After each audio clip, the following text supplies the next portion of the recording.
Hey, Pops. I got a new brother. Maybe ChatGPT. What I was messing around with last night was, what I did is I just typed in, like, write me a podcast intro. And I said with college students. It took probably like 3 revisions, and then I ended up with this guy here, which is pretty good. So I'm gonna copy that. I just threw it in a Word doc last night, and then I'm gonna throw it in to this text voice called BigSpeak. All right. This is also AI. This is also AI. Yes. These are all AI. These are all AI programs. So let me jump over here. Can you make it have a New Jersey accent? British and Australian. Yeah. So here's a couple examples. So I just took this intro that ChatGPT wrote me, and you can keep tweaking it is the thing. Like the first one was a little cheesy, and this one, I mean, they're all kind of like what you would predict a podcast intro is going to be like, but at least you can like get it to specific to your thing. So there's USF's or USA male voice. I think I just have to say I'm not a robot, which is kind of funny. Welcome to the Musician Technician Entrepreneur Podcast, where we explore the intersection of AI and music through the eyes of the next generation of industry leaders. Join us as... Okay, so you're the next generation of industry leaders. That's compliments of ChatGPT. But then you can go... I just wanted to play some of the voices, because they do have a UK male voice, which, by the way, is... I like that one. Yeah, you heard it already. I like it too. Welcome to the Musician Technician Entrepreneur Podcast, where we explore the intersection of AI and music TikTok through the eyes of the next generation of industry leaders. Join us as we sit down with students. So then I thought, well, every podcast needs a little music, so I'm going to pull up my AI generator here and create some music. So, on this particular one, Soundraw, I can pick how long I want it to be. So let's do like 30 seconds. And then what styles, what moods would our podcast be today, do you think? EDM. Well, it's Valentine's Day. Oh yeah, the heart. That was romantic? Yeah. Ponder. So it just generated a bunch of songs. Let's just take a listen. It's like I'm in H&M right now. Now, what's kind of interesting about this is you can go, like it's going, this is over a 30 second, and then it goes medium, very high, but you could start high, very high, or low. So I can start, or like maybe I'll start like very high, just for fun, and then go like low, and then we'll end on a medium. So now it has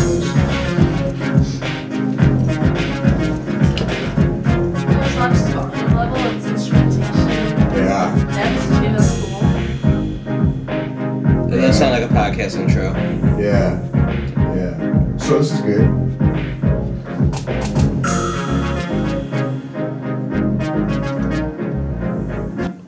Okay. So let's go with that one for the podcast. Fall Guys. So I mean, obviously we could tweak and go. I mean, what's interesting about this is like things for like production music, like sync and stuff. Like this is the nut right here, is being able to go like starting low and building high, or building high and going low. Like so then it Do you can have to kind pay of for fit these the or no? picture.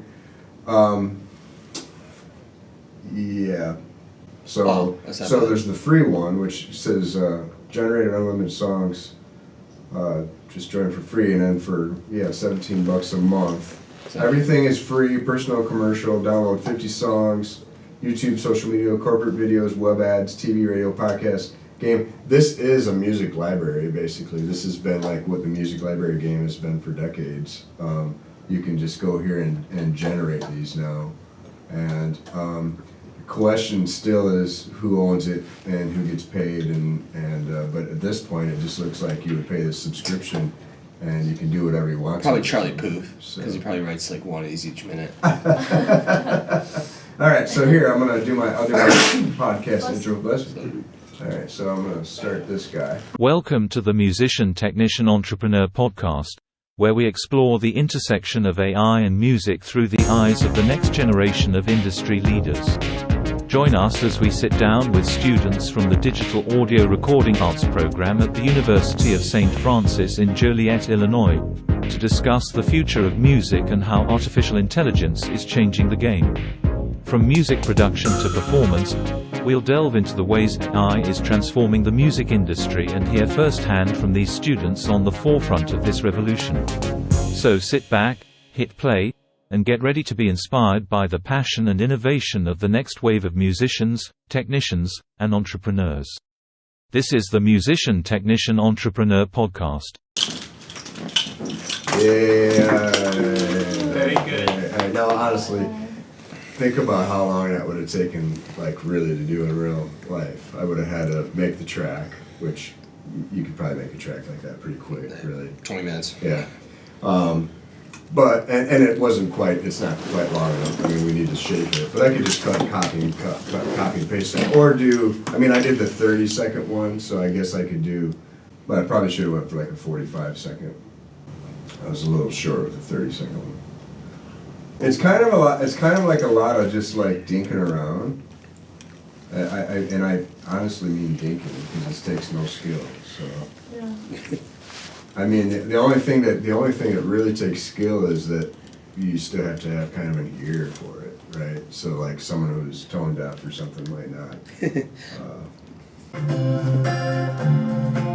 This is still the romance genre? Yeah, this is still romance. Yeah, and they're doing, you know, there's like what, about 10, 20 songs there, and then It'll regenerate if you. And then if I don't like it, I can just, you know, generate more, and it'll just keep generating more. So literally, if you can't write any instrumental track, you can go to this for 3 minutes. 3 minutes. Well, I think this is what's going to happen.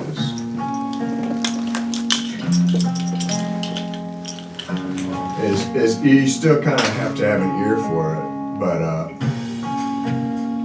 but you don't have to have any talent to make the track, right? Yeah. And then honestly, to write the script, all I put in musician, technician, entrepreneur podcast. I put with college students discussing AI. Like that's pretty much all my prompt was, and it wrote the whole script for me. And then of course the English accent makes it sound really official. So yeah. So I have a feeling we're going to be inundated with like mega, like if you haven't already been like washed in enough crap, like if there hasn't already been enough noise, just like, you know, podcasts and like songs released and everything, this is going to be almost overbearing, you know. Like they said, what were they saying like last year in 2022 that what was the thing, like 1 million songs every month or every week or every 2 weeks or something? Either way. Every like 7 or 10 days is 1 million songs releases. released by humans, we think, mostly, right?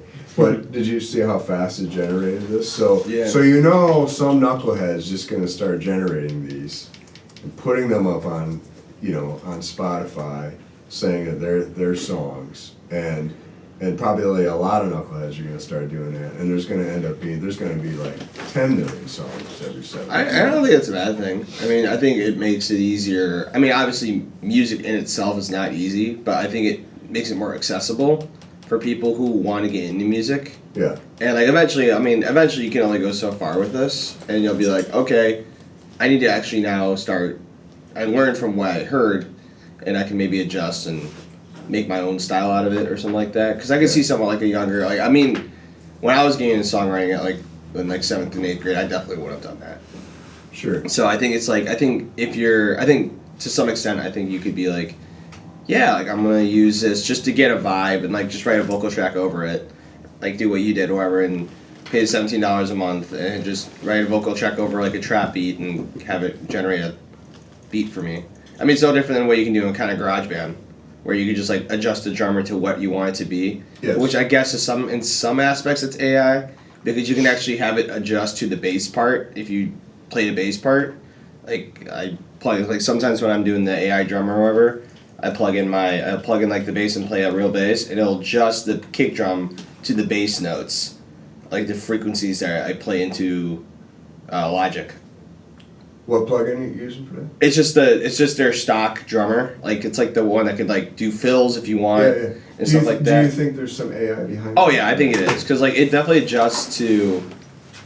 Like when I click, so like if I'm doing like a 2/4 note, like and I want 2/4 note kick for or a 2/8 note kick for it before like the hi-hat or the snare or whatever, and like I have a bass go like doom doom doom doom. The bass, like the kick drum, I can ask it to follow the bass, and it'll be like it'll vaguely like sometimes it like it looks at the bass track and then follows. It follows the wave patterns, and I can make it more complex. I can make it less complex. I can make it louder. I can make the hi-hat bigger. So it's looking at it's probably just looking at the transients of the bass guitar and then putting kick drums. Yeah, sometimes I mean you have to sometimes you can go in and cool. adjust You'd have it. to do it manually if you didn't have that, right? Yeah, I mean you could go in still and change it to you can transit it into MIDI, and you can adjust it and slide it back to where you want it to be, which is kind of cool. Yeah. So that's what I do if I'm too lazy to record drums. I'll just do that because it already sounds amazing. It sounds like a real drummer. Yes. So I'm like, yeah. Yeah. But no, I definitely think there's going to be a lot of AI embedded in our plugins, especially in this next year or two. If not already. Yeah, if not already, right? I mean, I feel like Izotope has been touching on that already. With do you have anything like that, Brian? With Izotope? They do. I think most of their mixing and mastering plugins, they have some sort of AI assist where you just click a button and it runs to the song and then mixes it or masters it how I think it should be. And you can give it some guidelines like, hey, this is an acoustic guitar, and then it will make adjustments, or you can just free ball it and it will make adjustments. Yeah. And it's usually pretty darn good or accurate. Yeah. But I think the current state is they use it as a template to then edit further, and so they get like a basis of what their mix should be rather than a final, hey, I'm just going to click this button and this is good. Right. It's I'm going to click this button and yeah, they have a dip at 300, but I want that dip at 500. Yes. That's crazy. That's especially helpful for young audio engineers like us to know where to start. Right. This is a good template to work off of. That's really cool. But do you feel like at some point it's just going to mix for us?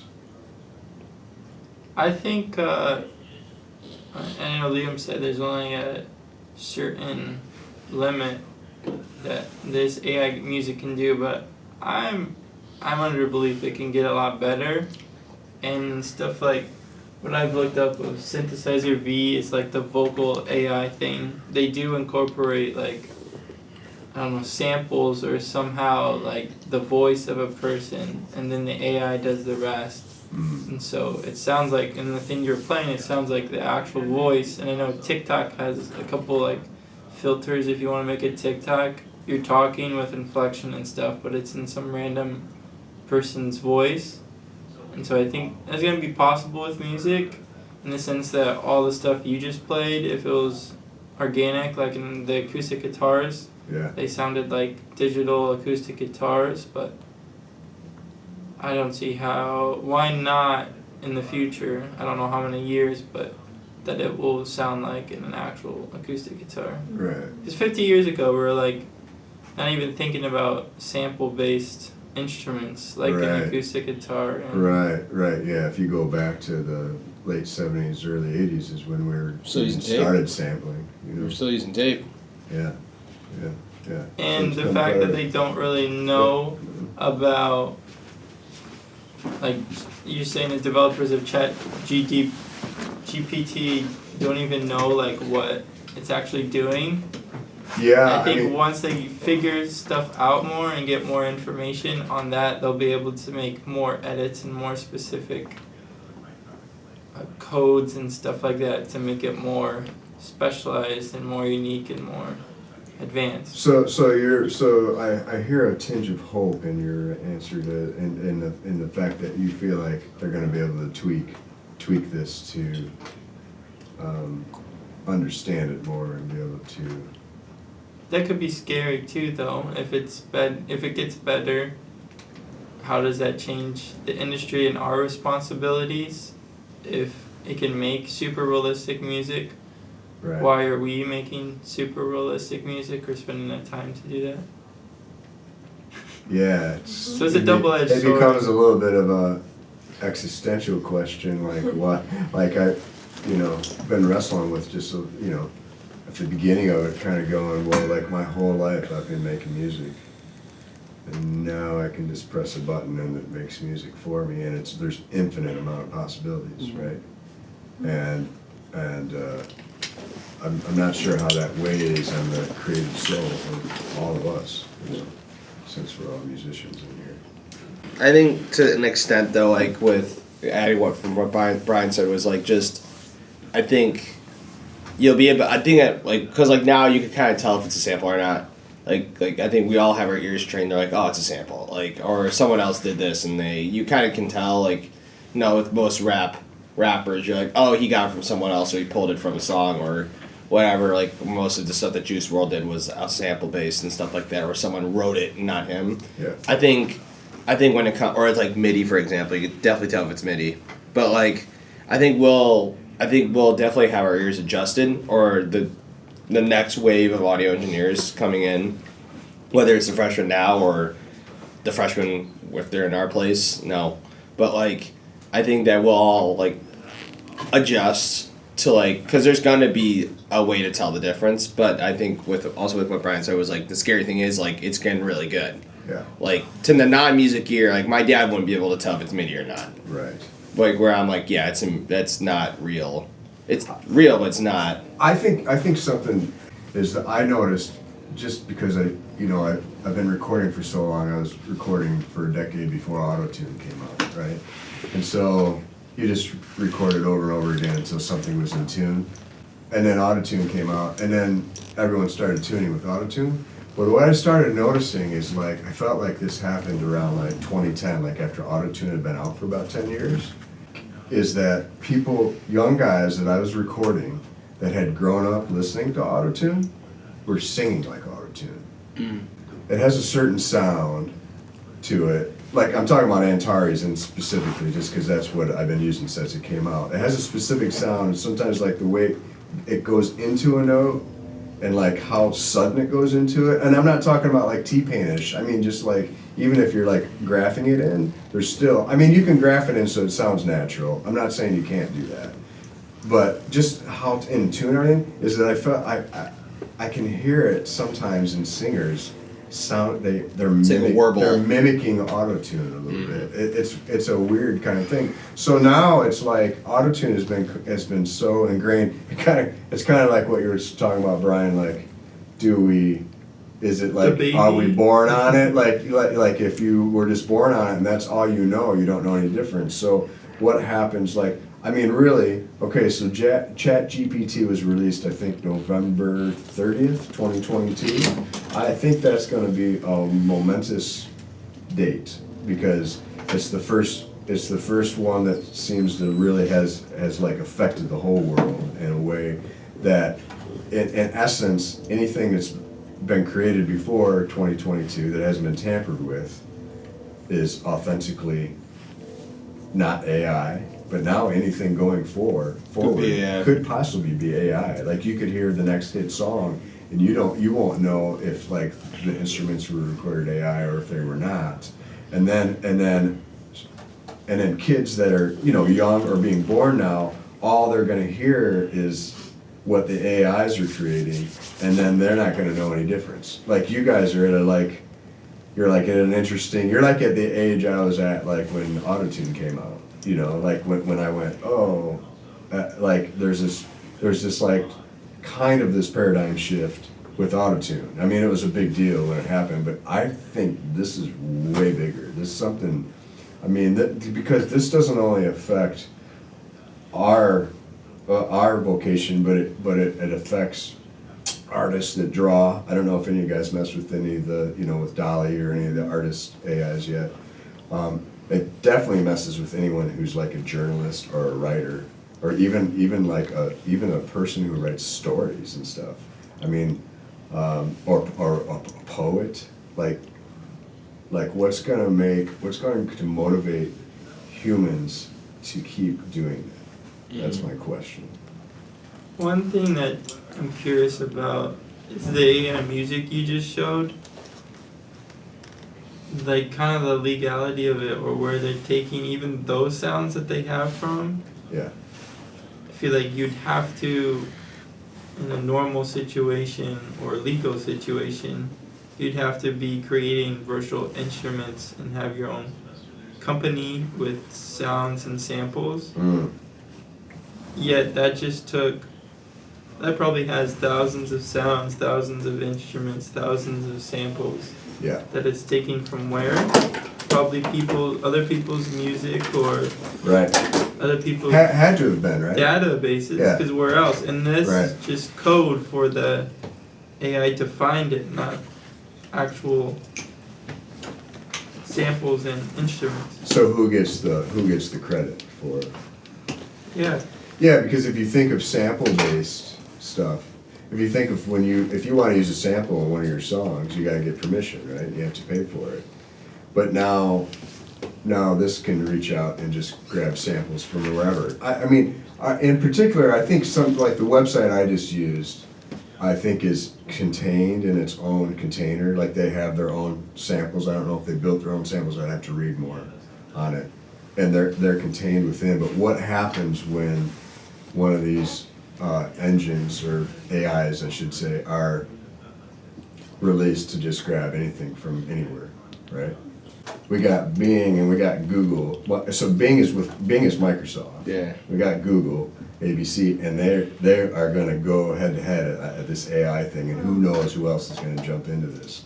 There's going to be a radical change this year, just radical, in search engines and content creation. You're probably, most of what you see by the end of this year will be AI generated, like social media, commercials, music, text, poems.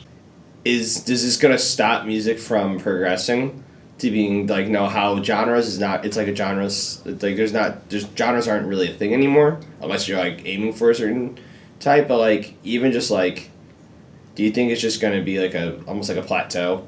Is that like, obviously it's gonna go up because it's gonna be different, but like it's gonna use is this gonna be like the max of like where music hits, and it's just gonna be like this?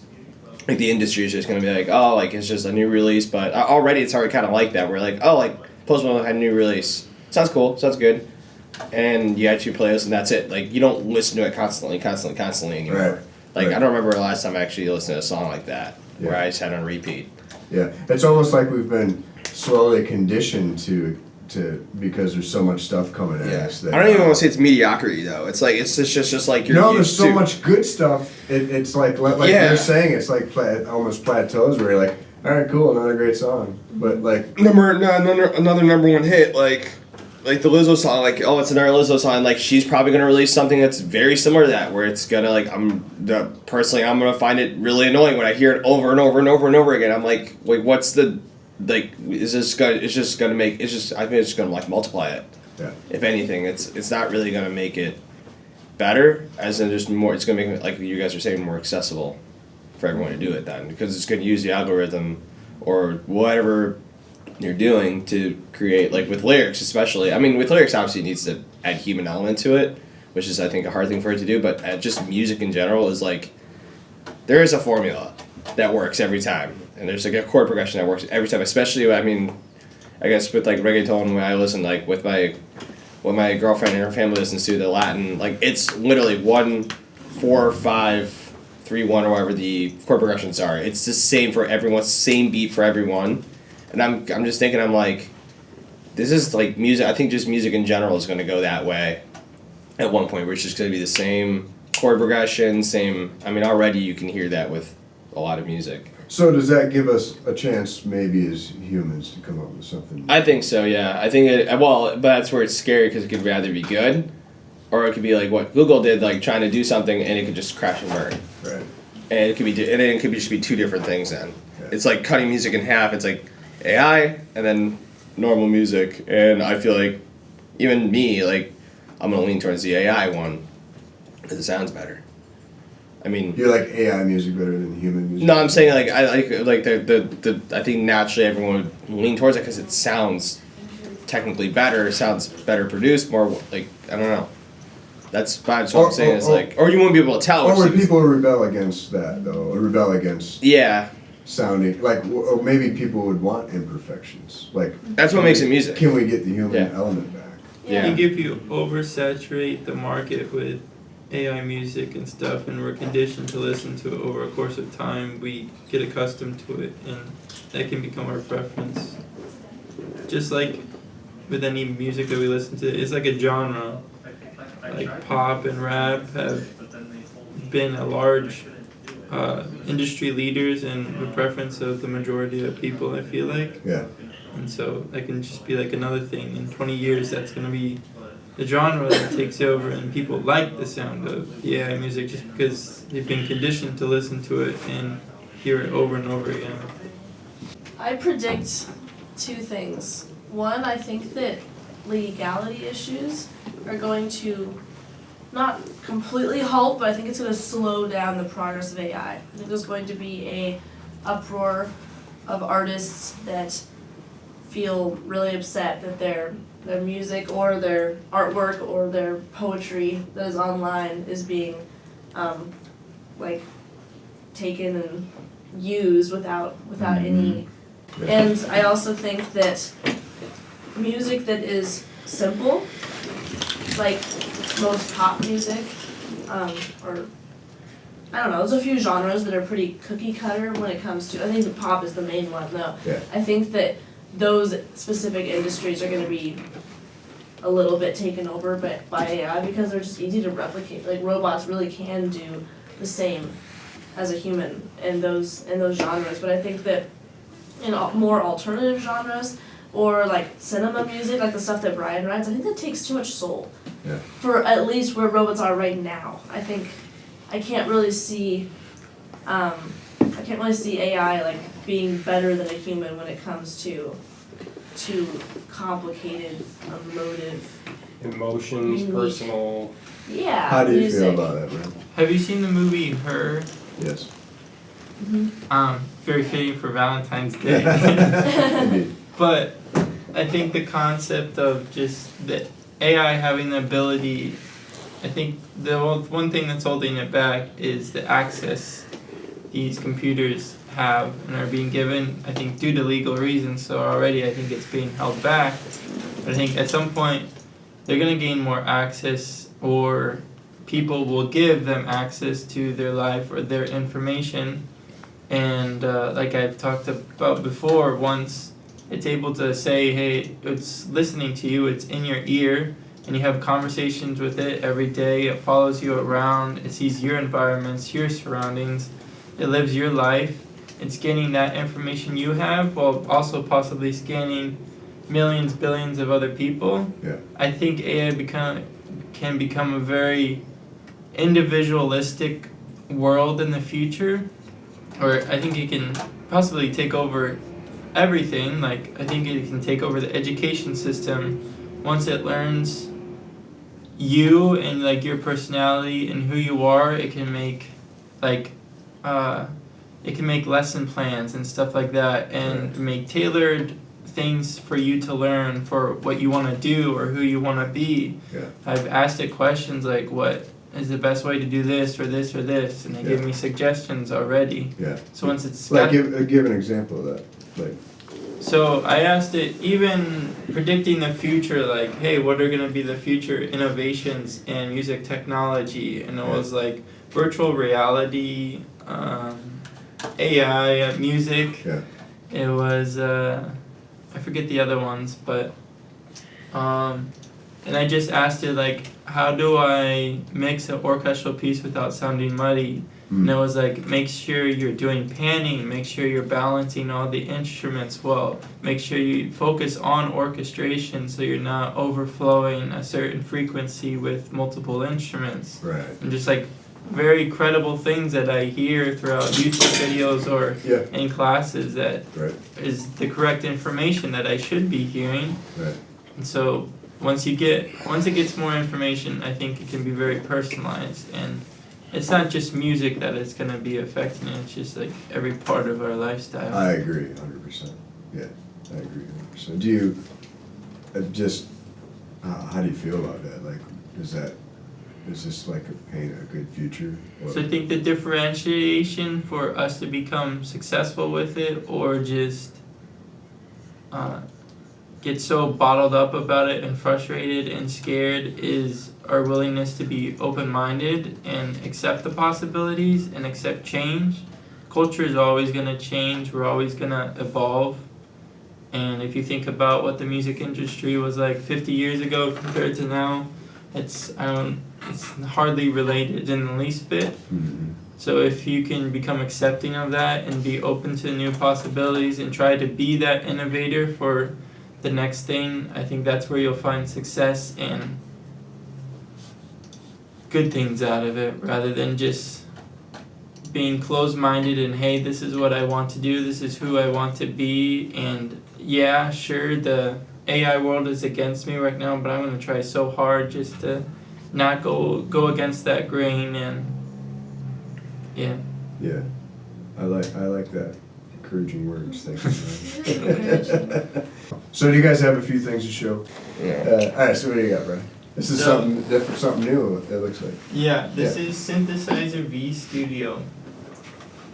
I don't know as much more than you guys already, even having read and tried to do research. It's still confusing on exactly what it's doing, but it's basically like a vocoder in a way but you can enter in MIDI notes and text to speech kind of text on those MIDI notes, so it will sing the song for you. Like sing a melody. Yeah, sing a melody and sing any word you choose in that melody. Interesting. There's not a certain script you have to follow or template.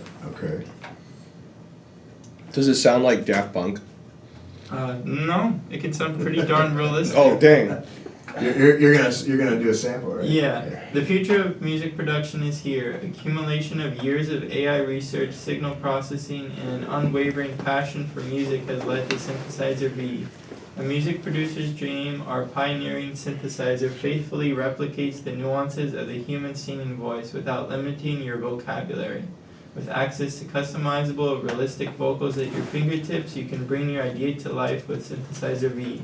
Music production is evolving. Become an early adopter today. Yeah. Look at that last sentence. Yeah. Stay in the game. Yeah. So it's kind of like, I don't know if it's Trigger. No, it's not Trigger. What's the other drum plugin we have? Battery. No, it's the Studio Drummer. Studio Drummer. And how you can buy like expansion packs and stuff like this. Oh, yeah. This one you can buy expansions, and that's just a new vocalist that you can have. I Oh. think there's like honestly, I don't think the upright fee for the software itself is that expensive, but then you pay like $65-$70 per vocalist or whatever that you want on there. Yeah.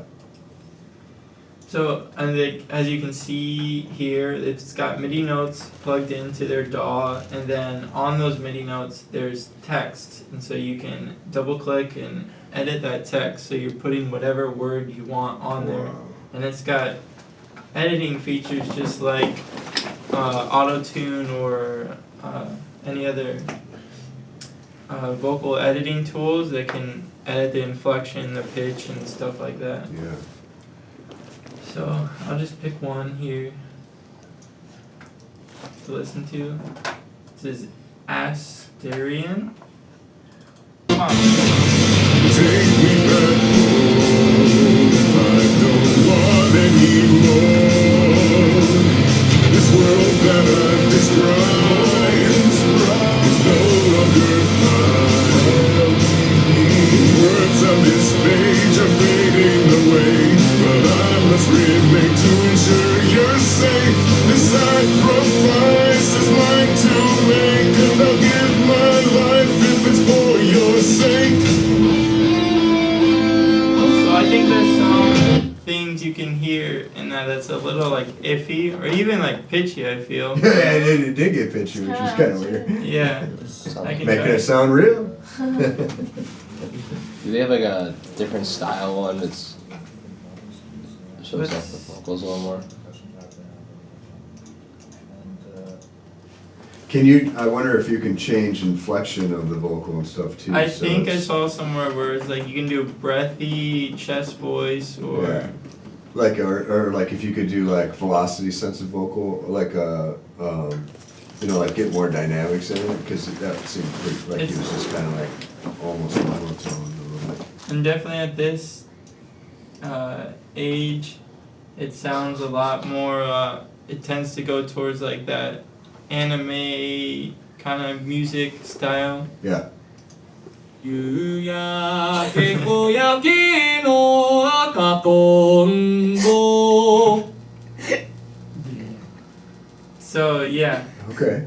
They have a guitar. I mean, I could hear that, and There's a guitar pedal. I forgot what it's called, but it came out in like 2018. Where if you play a note, have you seen those? They're so weird.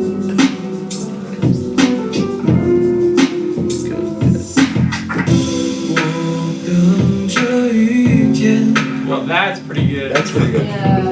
掩盖我不敢的胆怯，在转角的屋檐，这一次你就不能否慢一点。 Yeah. 这感觉太强烈，来不及回应你就妥协，老夫子的习惯当作对你的爱恋。 Sounds like all the music from the K-drama that I 呼吸穿过你我之间，就当作体让我不懂你的心法，最后纪念。 did you? So how much of this was put together by AI, and how much was this put together by? That I humans? don't Yeah. understand. Okay. I mean, this I know- this could be a sample of someone put a track together, then wrote in the MIDI, and then put in the words, right? And we're just getting a sample of the vocal, which is still impressive. Not to say I'm not saying that's not. But if AI generated the See, music, yeah. and but this is to generate melodies, your own melodies, and then have them sing it, right? Or does it generate melodies for you? The first sentence here says Synthesizer V AI Motion is Dreamtonic's first AI voice database for Chinese male voices. So I mean it's putting AI very prominent in the process, so I don't exactly. So my question would be though, is that like that triplet part that you like the Yeah. That's a thing where if I would be shocked if AI was able to do that.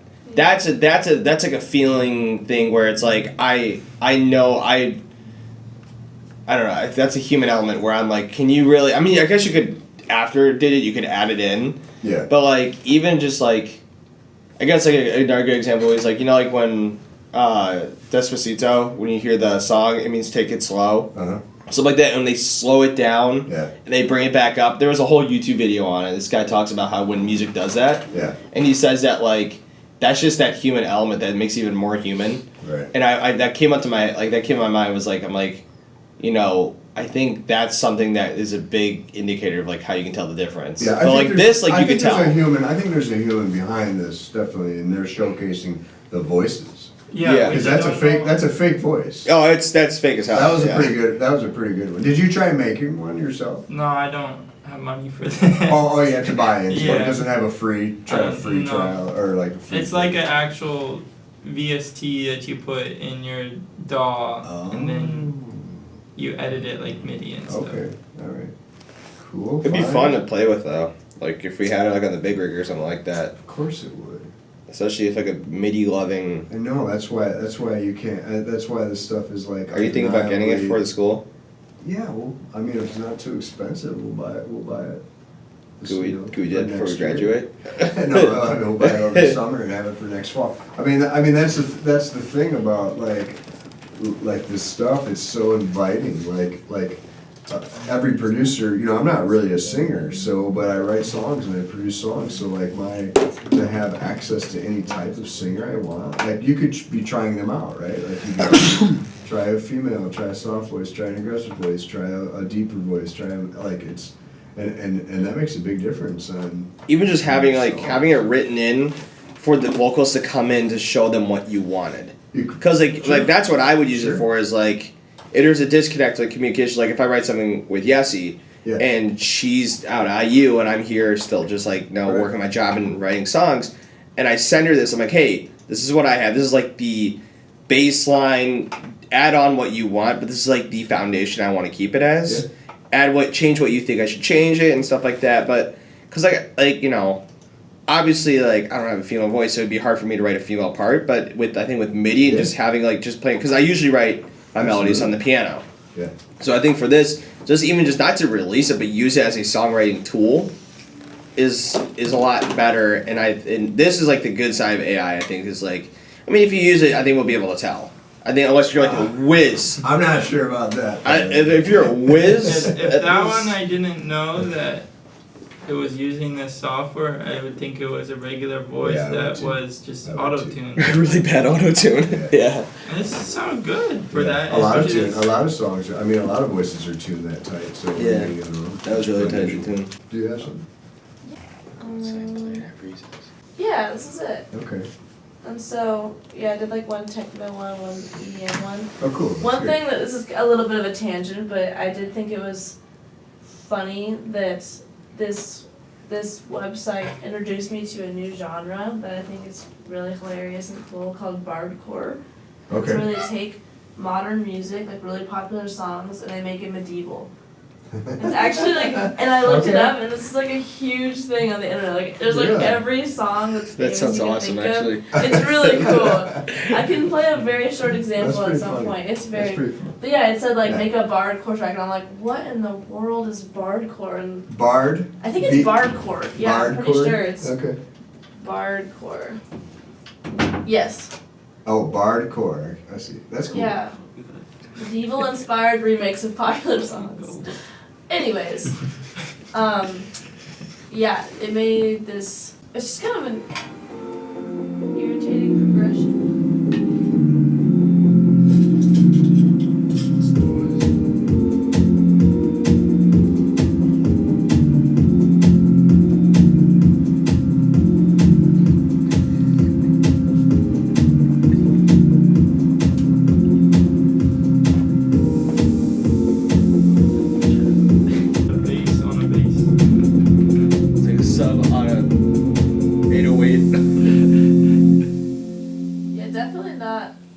Not great. I was like. I do feel like at this point there's more bad than good. Definitely. But if you can find a nugget of good, I guess. You got to play that style that you learned, or the new genre. Yes, definitely. The medieval pop music.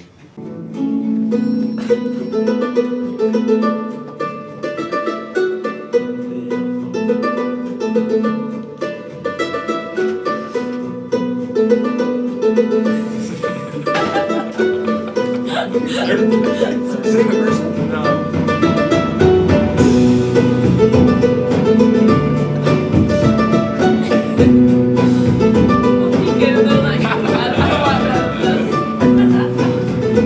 So just to be clear, that's not AI. No. It's definitely virtual instruments. But it was something that crap out AI of it. recognized as a genre. I'll start doing Which that is now. the small little connection that I can come up with so that we can play Bardcore in class. Got it. The one that was really funny was this profile pic generator. Oh, it gave me the most whack profile pic I've ever seen in my life. I was like, wow. I'm like, this is really good. I definitely am gonna use this on my LinkedIn. Yeah. What did you put in? I put in just like that picture. Yeah. And I put in like like light shadow effect with background and like some sort of unique element. And it delivered it. And then put a laser coming out of your forehead? Laser beam. Yeah, that was just like really good. Really good. I know we already messed with this one, but I did like the British guy. I made him sing Pocket Full of Sunshine. I got a pocket full of sunshine. I got a love and I know that it's all mine. Oh, do what you want, but you're never gonna break me. Sticks and stones are never gonna shake me. Oh. Nice. That was a fun one. So this is a art one.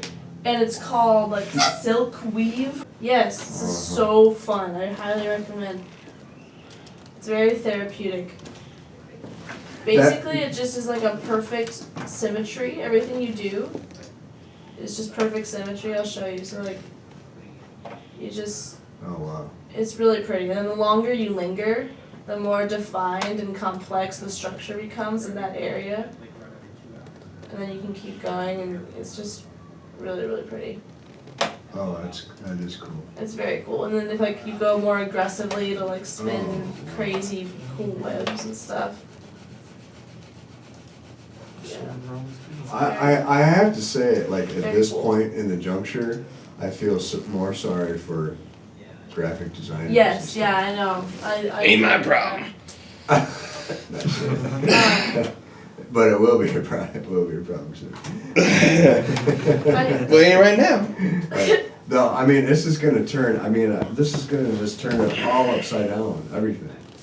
I asked the chat, make me a business plan for an independent musician in the Chicago area, and it yielded a very thorough, like actually effective business plan. Yeah. I was impressed by that. We don't have to read through the whole thing though.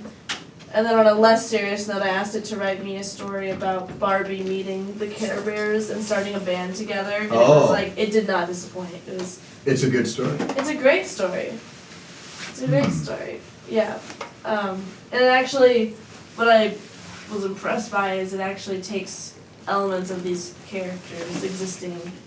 Like, it wasn't just, they didn't just use the name Barbie and Care Bears. It actually, like, took elements of what those characters are in our culture and, like, made them make sense. From the real story. Yes, yeah. So, very cool. Very fun. Okay. Awesome. Good. And Liam, take us out with your poem about butts. Yes, that's awesome. That was it. So what was the prompt that you put in for your poem? So this definitely just speaks my maturity and the way I grew up and finding little stupid things funny. So I did a poem about butts because I just wanted, like, I don't know why, it just was in my head, and I decided because I thought it'd be funny and goofy. So I just did like just a poem. So this is what I came up with, and I think it's pretty funny. You guys thought it was funny too. So butts, oh butts, so round and plump, with curves that sway and jumps that bump. A thing of beauty, full of grace, a work of art, a timeless space. Some say they're gross, some say they're lewd, but I say they're a work of beauty indeed. With shapes that vary, wide and narrow, butts, oh butts, they're oh so hollow. A symbol of strength, a sign of power, a source of pleasure in any hour. A sight to behold, a thing of wonder, a booty that shakes like thunder. So here's to butts with all their glory, with their curves, their dips, and their story. Let's celebrate them with joy and cheer. Oh butts, they bring us such cheer.